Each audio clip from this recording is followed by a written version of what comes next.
Salut les kids, aujourd'hui je cuisine sans four. C'est un défi que m'a lancé Cookie Love sur mon blog, cuisiner un repas sans four. Je vais donc vous montrer comment on fait des ballotines de poulet au foie gras avec une petite salade de roquettes et une vinaigrette bien sympa. Si vous aussi vous voulez me lancer des défis culinaires, n'hésitez pas à aller sur mon blog dont l'adresse s'affiche juste là. Et puis c'est parti pour les ballotines de poulet. Allez, on y va!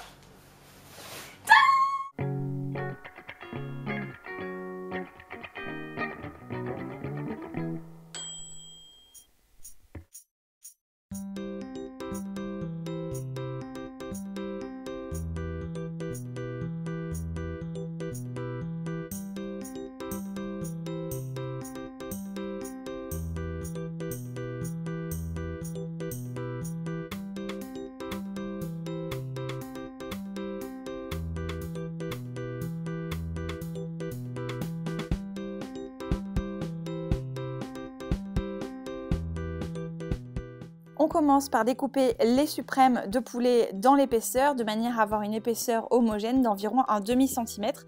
Les suprêmes de poulet, c'est tout simplement les blancs avec un nom plus sympa.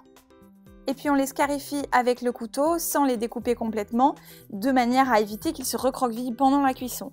Et puis on les place entre deux épaisseurs de papier film et on va les battre. Et maintenant, défoulez-vous les kids!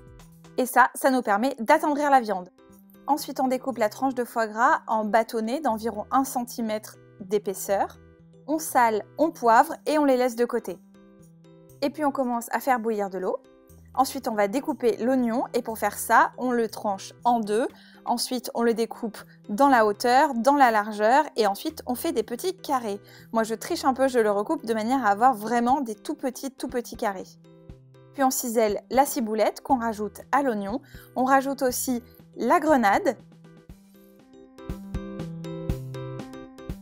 et on coupe les radis en tranches et ça va rajouter du croquant dans notre vinaigrette. On rajoute l'huile d'olive, on sale, on poivre et on goûte évidemment pour l'ajuster à son goût.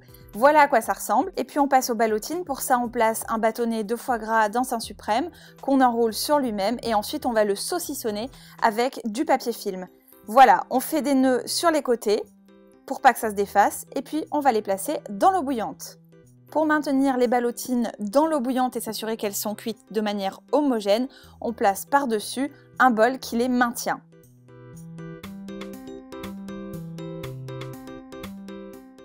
Et puis on peut passer au dressage, on met la roquette au centre de l'assiette, on rajoute la sauce.